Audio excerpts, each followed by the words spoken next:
sezon başladığı təqdirdə hər şey üzə çıxır. Çünki həmin bu calaqçı şirkətlər fiziki şəxslərdən avtobusu götürür. Bunların özünün avtobusu yoxdur və yaxud hər hansısa bir nəqliyyat vasitəsi yoxdur. Bu cür təqdirdə fiziki şəxs də kim 50 manat, 100 manat artıq ödəniş eləyirsə onun işinə gedir. Bu calaqçı ilə işini pozur.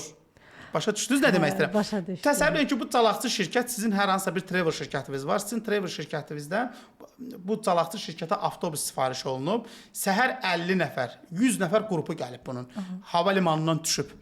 Bu fiziki şəxsin də sürücüdür də, yəni ki, bu gün üçün belə pis çıxmasın, yaşayan adamdır. Bu gün üçün buna 50 manat, 100 manat kim çox pul verdi, həmin o ödənişin arxasında qaçacaq. Calaqçı bunun üçün maraqlı deyil. Və bu cür təqdirdə travel şirkəti görür ki, 100 nəfəri düşüb qalıb da hava limanında, həmin bu calaqçı düşür, ələ ayağa saatlarla avtobus axtarır.